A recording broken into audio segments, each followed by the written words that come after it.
στην πόλη μας, την Πτολεμαΐδα, η οποία ανήκει στον νομό Κοζάνης. Υπάρχουν συνολικά 6 ορθόδοξες χριστιανικές εκκλησίες. Οι ναοί, όπως όλες οι εκκλησίες, αφιερώνονται προς τιμήν κάποιον ή κάποιου Αγίου. Ο Άγιος Στέφανος, η ενορία μας, είναι αφιερωμένη σε 2 Αγίους, στον Άγιο Πρωτομάρτυρα Στέφανο και στην Οσία Παρασκευή την Επιβατηνή. Ο Άγιος Στέφανος μαρτύρησε πρώτος μετά από την ζωή του Αναστημένου Ιησού Χριστού. Σύμφωνα με το βιβλίο των Πράξεων της Καινής Διαθήκης, ήταν ένας από τους 7 διακόνους της πρώτης χριστιανικής εκκλησίας και συγκαταλέγεται στους Αγίους του Χριστιανισμού. Η Ορθόδοξη Εκκλησία τιμά τη μνήμη του στις 27 Δεκεμβρίου, ενώ η έβρεση των λειψάνων του εορτάζεται στις 15 Σεπτεμβρίου και η ανακομιδή τους στις 2 Αυγούστου. Ωστόσο, δεν γνωρίζουμε το πότε και που γεννήθηκε ο πρωτομάρτυρας Άγιος Στέφανος, ούτε και το βιβλίο των Πράξεων των Αποστόλων μας δίνει κάποιες σχετικές πληροφορίες. Η πρώτη αναφορά που γίνεται προς το πρόσωπό του είναι κατά την εκλογή των διακόνων. Ο Στέφανος, εκτός της αποστολής του διακόνου που του είχε ανατεθεί, έβρισκε χρόνο για να κηρύσει τον Θείο Λόγο και να πραγματοποιεί θαύματα. Κάποιοι Ιουδαίοι τον κατηγορούσαν ότι βλασφημούσε τον Μωυσή και τον Θεό. Έτσι, οδηγήθηκε για να απολογηθεί και εν τέλει θανατώθηκε από λιθοβολισμό. Πριν το θάνατό του, ζήτησε από τον Θεό να συγχωρήσει τους διώκτες. Η Οσία Παρασκευή η Επιβατηνή, η Νέα, είναι Αγία της Ορθοδόξου Εκκλησίας και θεωρείται προστάτηδα των Βαλκανίων. Καταγόταν από τους επιβάτες της Ανατολικής Θράκης. Αφιερώθηκε στον Θεό σε νεαρή ηλικία και ακολουθώντας το κάλεσμα του Ευαγγελίου, έκανε φιλανθρωπίες, ανταλλάσσοντας τα ενδύματά της με τα σκισμένα ενδύματα ζητιάνων. Ενώ κάποια άλλη στιγμή, μην μπορώντας να βοηθήσει διαφορετικά κάποια ζητιάνα που βρέθηκε στο δρόμο της, της έδωσε το χρυσό σταυρό της. Κάποια μέρα έφτασε στην Ιερουσαλήμ και αφού προσκύνησε τους Άγιους Τόπους, μπήκε σε ένα γυναικείο μοναστήρι όπου έλαβε και τη μοναχική κουρά. Μετά από κάποια χρόνια, εγκατέλειψε το μοναστήρι για να ζήσει ασκητικό βίο αναχωρητή. Μία ημέρα αισθάνθηκε ένα μικρό πόνο στο κεφάλι και παρέδωσε το πνεύμα της ειρηνικά σε ηλικία 27 ετών. Το 1922, όταν έγινε η ανταλλαγή πληθυσμών μεταξύ Τουρκίας και Ελλάδας, όλοι οι κάτοικοι που ζούσαν στην περιοχή της Ανατολικής Θράκης και συγκεκριμένα σε 2 χωριά, το Εξάστερο και το Επιβακό, ήρθαν και εγκαταστάθηκαν στην πόλη μας, την Πτολεμαΐδα, στα τότε ονομαζόμενα καηλάρια. Μαζί τους έφεραν ιερά σκεύη και αντικείμενα όπως δισκοπότηρα, επιτάφιο, εικόνες, καλύματα και άλλα. Εγκαταστάθηκαν σε αυτή τη γειτονιά που βρίσκεται σήμερα ο ναός, τον οποίο έχτισαν, ενώ στο σημείο αυτό υπήρχε ένα τουρκικό τζαμί που είχαν αφήσει οι μουσουλμάνοι που έφυγαν για την περιοχή της Τουρκίας. Ερχόμενοι έφεραν μαζί τους 2 Αγίους που τιμούσαν πολύ, τον Άγιο Στέφανο και την Οσία Παρασκευή, και γι' αυτό το λόγο αφιέρωσαν τον ναό σε αυτούς. Η ενορία αυτή ιδρύθηκε το 1923 και ο πρώτος ιερέας του ναού μας ήταν ο πατήρ Παναγιώτης Λιβεριάδης. Αρχικά, όταν ήρθαν στην πόλη της Πτολεμαΐδας, χρησιμοποίησαν το τζαμί που βρήκαν, το οποίο ήταν ένα προοίκημα για 30 ολόκληρα χρόνια. Το 1953 γκρέμισαν το τζαμί και έχτισαν τον πρώτο του ναό. Όμως, και πάλι μετά από 30 χρόνια, κατά το έτος 1983, λόγω σεισμών και της κακοτεχνίας του πρώτου ναού, καθώς και της μικρής χωρητικότητας, με πρωτοβουλία του μακαριστού Μητροπολίτη Φλωρίνης Πρεσπών και Ορδέας πατρός Αυγουστίνου, γκρέμισε το ναός για δεύτερη φορά το έτος 1984 και ξαναχτίζεται. Τα εγγένεια του νέου ναού έγιναν το έτος 1988. Η αρχιτεκτονική του Ιερού Ναού του Αγίου Στεφάνου είναι ο βυζαντινός ρυθμός ή εγγεγραμμένος σταυροειδής με τρούλο. Είναι είδος αρχιτεκτονικής χριστιανικών ναών. Είναι ένα ορθογώνιο κτίριο που στη μέση του έχει τον σταυρό. Με την ίδια αρχιτεκτονική είναι χτισμένοι όλοι οι ναοί της πόλης μας. Η συγκεκριμένη εκκλησία έχει καθαρά βυζαντινά στοιχεία. Δεν έχει κάτι που να θυμίζει κάποιο στοιχείο της Ρωμαϊκοκαθολικής Εκκλησίας. Όσον αφορά το τέμπλο ενός ναού, αυτό μπορεί να είναι κατασκευασμένο από μάρμαρο ή ξύλο και χωρίζει τον κυρίως ναό από το ιερό βήμα. Παλαιότερα δεν υπήρχαν μεγάλα τέμπλα όπως είναι σήμερα, αλλά ήταν πολύ χαμηλά και ίσως καλύτερα. Το τέμπλο του Αγίου Στεφάνου έγινε το 1996. Εσωτερικά ο ναός είναι αγιογραφημένος σε κάθε μεριά του. Όλες οι αγιογραφίες έγιναν μέσα σε 3 χρόνια.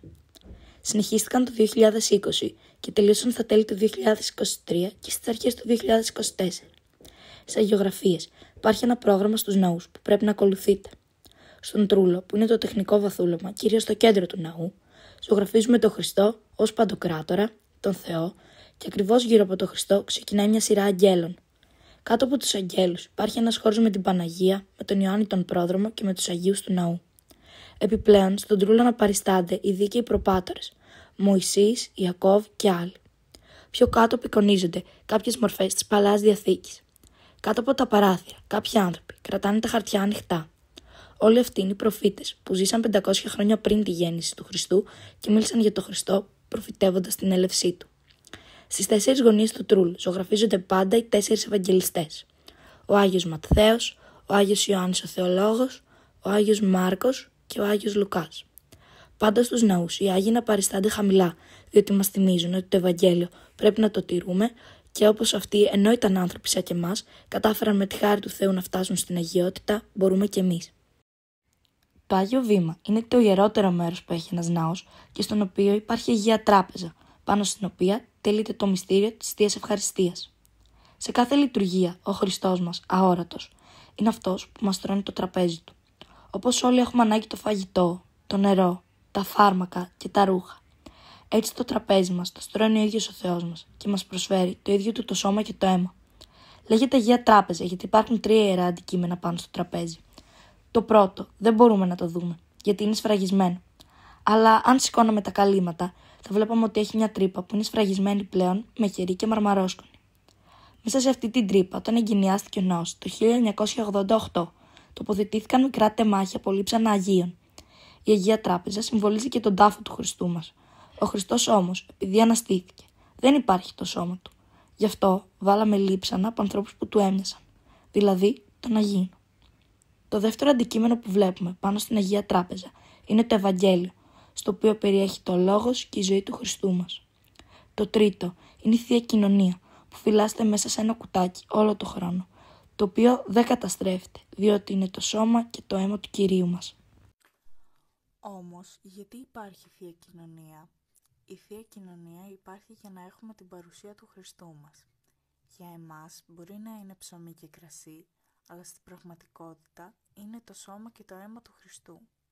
Η πιο σύντομη Θεία Λειτουργία διαρκεί 45 λεπτά.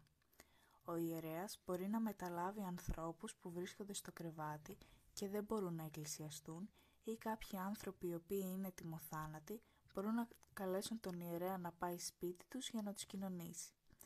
Ο ιερέας απαντά σε όλα τα τηλεφωνήματα, ό,τι ώρα και να είναι. Το καντήλι που υπάρχει πάνω στην Αγία Τράπεζα δεν σβήνει ποτέ για να δηλώσει την ιερότητα του χώρου. Η λέξη τράπεζα σήμερα θυμίζει το κτίριο το οποίο παίρνουμε χρήματα. Στα αρχαία, τράπεζα λεγόταν το τραπέζι που τρώμε. Σήμερα δεν χρησιμοποιούμε τη λέξη τράπεζα για να πούμε τραπέζι. Τράπεζα ονομάζεται γιατί μέσα σε αυτό το τραπέζι υπάρχει ο Χριστός. Επίσης υπάρχει και στα νοσοκομεία ο όρος τράπεζα, τράπεζα αίματος, όπου φυλάσσονται τα αίματα σε μεγάλα ψυγεία που λέγονται τράπεζες αίματος. Έτσι, όταν κάποιος είναι ασθενής και χρειάζεται αίμα και πηγαίνει στις τράπεζες αίματος για να το πάρει, έτσι και η Αγία Τράπεζα είναι η τράπεζα αίματος, διότι όλοι εμείς οι χριστιανοί τρεφόμαστε πνευματικά από το σώμα και το αίμα του Χριστού μας. Η τράπεζα στα αγγλικά λέγεται bank, όπως το power bank, δηλαδή η τράπεζα που δίνει δύναμη που φορτίζουμε το κινητό μας. Η τράπεζα είναι το power bank γιατί ο άνθρωπος είναι όπως η μπαταρία του κινητού μας, όταν πέφτει εξασθενεί και πάει να σβήσει. Έτσι και εμείς οι άνθρωποι, χάρη στην Αγία Τράπεζα, δεν σβήνουμε τις δικές μας μπαταρίες. Η Αγία Τράπεζα μας τροφοδοτεί πνευματικά όταν κοινωνούμε τις Κυριακές. Ο ιερέας μας δίνει σώμα και αίμα Χριστού. Το κρασί που κοινωνούμε με το Άγιο Πνεύμα γίνεται αίμα. Ποτέ δεν πρέπει να ξεχνούμε ότι στη ζωή μας έχουμε ανάγκη από κάτι πνευματικό. Να μην κόψουμε ποτέ την επαφή μας με αυτό το τραπέζι που είναι η Αγία Τράπεζα, που είναι η Παναγία μας, στην οποία μέχρι και ο ιερέας απευθύνεται κανονικά. Ένα από τα πολλά σκεύη που έχει και χρησιμοποιεί ένας ιερέας είναι το θυμιατό, με τις αλυσίδες και τα κουδουνάκια. Το θυμιατό είναι μεταλλικό πάντοτε και δεν είναι από υλικό το οποίο θα καεί, γιατί μέσα στο θυμιατό βάζουμε κάρβουνο. Το καρβουνάκι συμβολίζει τον Κύριό μας και το κάτω μέρος του θυμιατού συμβολίζει την κοιλιά της Παναγίας μας, στην οποία μπήκε ο Χριστός με το Άγιο Πνεύμα, που γεννήθηκε χωρίς να χάσει την παρθενία της. Οι 4 αλυσίδες του θυμιατού συμβολίζουν τους 4 Ευαγγελιστές και τα κουδουνάκια που χτυπάνε συμβολίζουν τους 12 Αποστόλους, που με το κήρυγμά τους έκαναν γνωστό το Ευαγγέλιο σε όλη την τότε γνωστή οικουμένη. Το θυμίαμα, το οποίο βάζουμε μέσα στο θυμιατό, συμβολίζει την προσευχή μας, η οποία πρέπει να είναι όμορφη σαν το θυμίαμα, δηλαδή να μην έχει κακίες, εγωισμούς, ζήλιες και μίσος για τον συνάνθρωπό μας, γιατί σίγουρα τότε ο Θεός δεν θα ακούσει την προσευχή μας. Μέσα σε αυτόν τον ιερό ναό, οι προγονείς μας έκαναν τις χαρές και τις λύπες τους προσευχή και ενωνόντουσαν με το Θεό και μεταξύ τους με το μυστήριο της Θείας Ευχαριστίας. Με τον ίδιο τρόπο συνεχίζουμε και εμείς σήμερα, ενωμένοι σε αυτή τη μεγάλη ενοριακή οικογένεια που λέγεται Εκκλησία.